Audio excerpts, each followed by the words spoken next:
Subhanallahi wa bihamdihi adada khalqihi wa ridha nafsihi wa zinata arsyihi midada kalimati.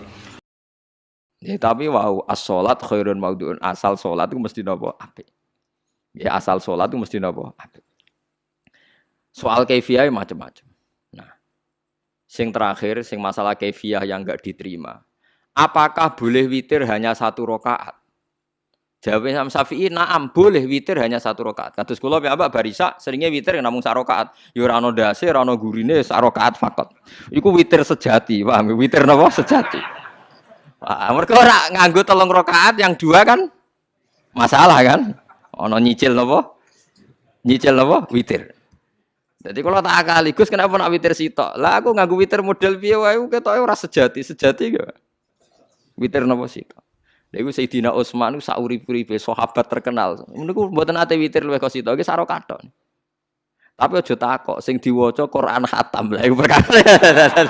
Dadi 1 rakaat tapi diwaca Quran apa? Khatam. Dadi autara bi rakaatin khatama fihal Quran. Dadi 1 rakaat tapi khatam Quran. Iku sinten Sayyidina sinten Utsman.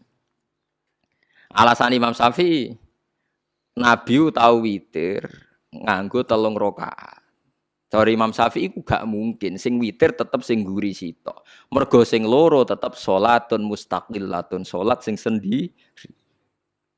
Mulane mulai saniki sampean nak mulai solu sunatan minal witri rakaataini jami'ah wis pokoke salat jami'ah ya la haula wala quwata illa billah.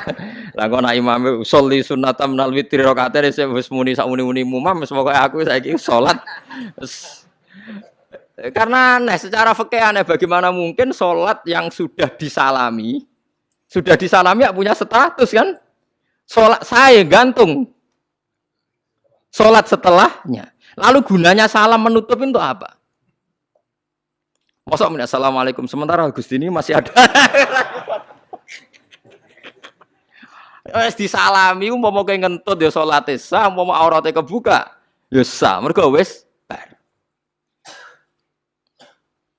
Paham ya? Jadi sholat itu ora iso. Jadi mulane jadi kontroversi. Tapi ya apik, bantah-bantahan sholat ya apik, bantah-bantahan barang apik. Jadi bangke bantah-bantahan iki ayundi malah perkara kan, malah mari fitnah. Ya ada bantah-bantahan perkara napa? Sholat. Jadi ku lama iki macam-macam. Jadi sing terakhir kula terangno tentang filosofi sholat. Di kula suwun sing ngaji kula sing seneng kula senajan to donga iftitah mboten wajib. Tapi nak di kesempatan kedah diwaca karena ndak ada riwayat yang mengatakan ulama pernah meninggalkan itu. Senajan to sak kadar. Terutama pas napa inna sholati wa nusuki wa mahyaya wa mamati lillahi rabbil alamin. Terus salatku, ngibadahku, matiku, uripku namung kersane Allah. Utawa namung kangge Allah. Karena ini menjadi filosofi sing dadekno salat mari ahlil jannah. Jadi kita nak salat mesti ahlil jannah. Wong qad aflah, teman-teman bejo wis mesti bejane.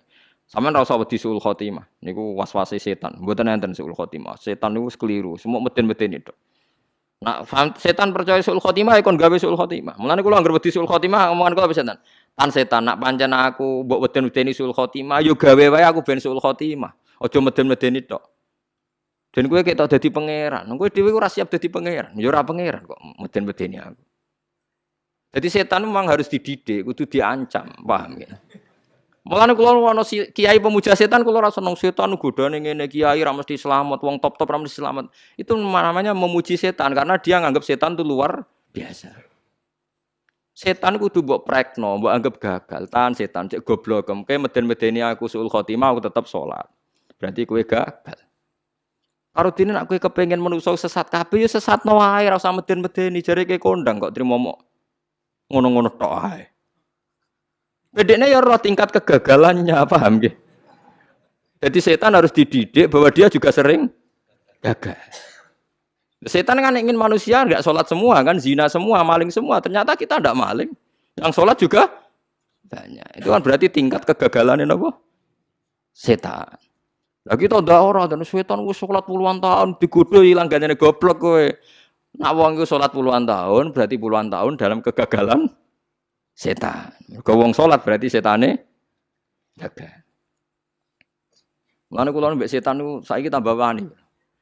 Ya mletene ngono kon mlebu neraka ya kok gelem. Misale dekne hebat kan mboten purun Gusti tak ning swarga mawon. Ternyata dekne mlebu swarga gak iso kan? Lah ya mletene lah ya wong lemahe ngono kok mbok entut. Artinya setan kan lemah sekali kan? Lah iku sadaqaul azim ketika ngendikan inna kaidas syaitani kana napa dhaifa. Sebenarnya setan itu dalam bahasa Quran itu dhaif sekali. Lemah sekali. Tapi kita sering muji. Nggih sering napa? Sering muji, darani setan hebat, wong wali, wong alim kadang digodho kena. Ya soal kena cara kena akeh ra kena ngono wis akeh napa? Akeh boten napa? Kena. Minimal ngeten lho sampean. Tapi kula nate Gus kepengin tahajud ra sido tahajud berarti setane menang. Tapi setan ora sekedar kowe kepengin ra tahajud, kepengin kowe kafir. Umpama kira tahajud tenan iku ya setan isih rugi kok. Tapi kowe jek Islam, tapi jek mlebu swarga, kepengin iku nganti apa? Kafir. Jebule kowe ora kafir kan?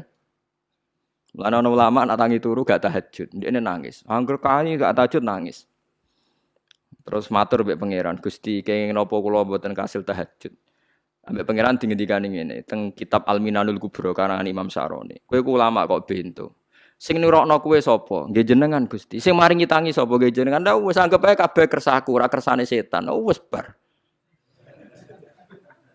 Mulane aku lara mati tahajud keterusan ya tenang mawon kula. Kula duwe ilmune. Kowe ku lama kok bento. Sing nurono kowe sapa nggih jenengan Gusti. Sing nangane sapa nggih jenengan. Lah iya, sak kabeh ku sing ngersakno aku rido ra wis bar jar. Mulane kena tangi ra li tahajud nggih rido mawon. Apa meneh sebedino.